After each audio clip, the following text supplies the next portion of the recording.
श्री राधा माधव तुम्हें नमन करें विनय, लाजु भक्त की राखियो शरण है विनय कुमार।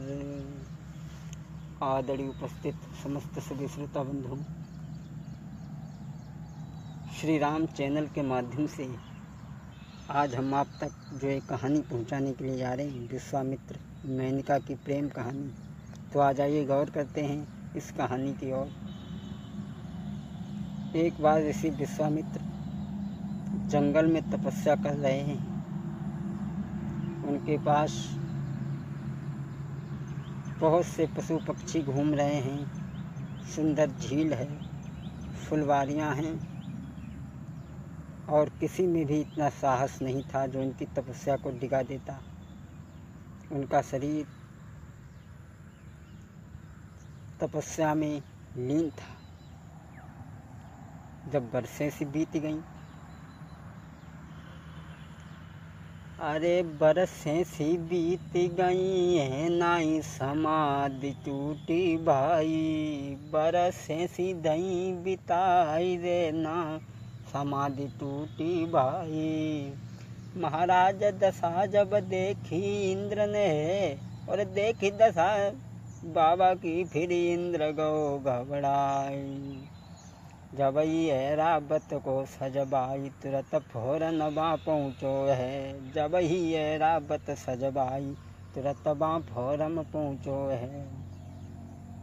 तब बरसें सी बीत गई तो किसी ने जाकर के इंद्रलोक में इंद्र को सारी कहानी कह सुनाई। इंद्र ऐरावत पे सवार होकर के आया, देखा कि वो तपस्या में लीन है। इंद्र मन में विचार करने लगा, अगर इन्होंने तपस्या कर ली तो ये हमारे राज्य चला जाएगा और ये देवताओं के राजा बन जाएंगे। लेकिन वो उन्हें राज्य से मतलब नहीं था, वो केवल नए संसार की रचना करना चाहते थे। इंद्र अपने दरबार में गया, विचार करने लगा क्या करें। अप्सरा मेनका जो थी उसे पास में बुलाया। वो काफ़ी सुंदर थी, वाणी की भी मधुर थी।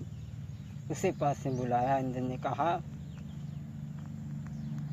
कि सुनी लेऊ बात तुम हमारी, तपस्या डिगाई देऊ विश्वामित्र की। हाँ, सुन लेऊ बात तुम हमारी, तपस्या डिगाई देऊ विश्वामित्र की। इतनो करी के काम पास मेरे लौट के तुम आइयो, दिए तुम्हें धन माल बहुत हम करके काम को आइयो। मानो बात तुम हमारी, जाई के डिगाई देऊ विश्वामित्र को। अप्सरा मेनका से कहा कि जाकर के तुम उनकी तपस्या को डिगा दो। आज अप्सरा मेनका चली, एक स्त्री का रूप बनाया और सारे गुण उसमें स्त्री वाले मौजूद थे। जाकर के विश्वामित्र जहाँ समाधि लगाए बैठे वहाँ पहुँची, अपनी कला दिखाने लगी। लेकिन विश्वामित्र पे कोई फर्क नहीं पड़ा, वो जैसे बैठे थे वैसे ही बैठे रहे। काफ़ी दिन तक कोशिश करती रही, लेकिन धीरे धीरे उनका शरीर काममंद होने लगा।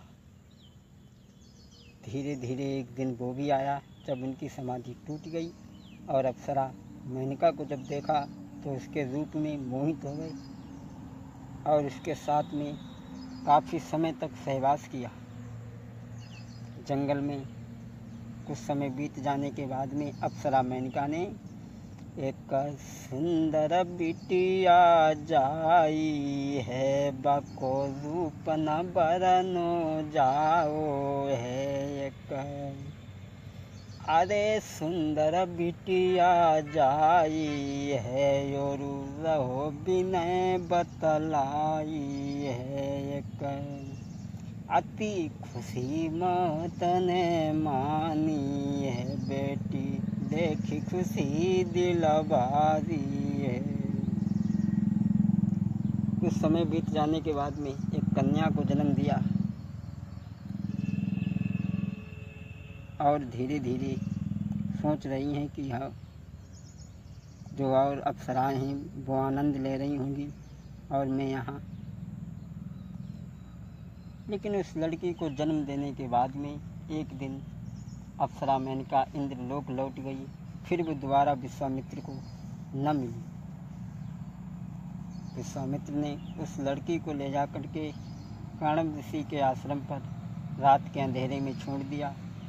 जब कण्व ऋषि सुबह हुआ तो उन्होंने देखा, देखो एक द्वार पर भैया सुंदर बिटिया लेटी, तब गोद में लई उठाई रे, गोद में लई उठाई रे, के पालन करो अति भारी। गोद में उठा ली वो कन्या और उस कन्या को पालते रहे, जिसका नाम जब सयानी हुई तो उसका नाम शकुंतला रखा गया। उसका विवाह दुष्यंत के साथ में हुआ था, जो हस्तिनापुर के थे। क्षमा करें, यहाँ से हम आगे की कहानी भाग 2 में आप तक पहुँचाएंगे। शकुंतला और दुष्यंत का विवाह अति संक्षेप में हमने आपको ये कहानी सुनाई है। अगर कोई गलती हो तो माफ़ करें। सीताराम सीताराम सीताराम कहिए, जाई विधि राखे राम, ताई विधि रहिए। सीताराम सीताराम सीताराम कहिए, जाई विधि राखे राम, ताई विधि रहिए। विधि का विधान जानियान लाभ सहिए, जाई विधि राखे राम, ताई विधि रहिए। सीताराम सीताराम सीताराम की भोली गोविंद भगवान की। अब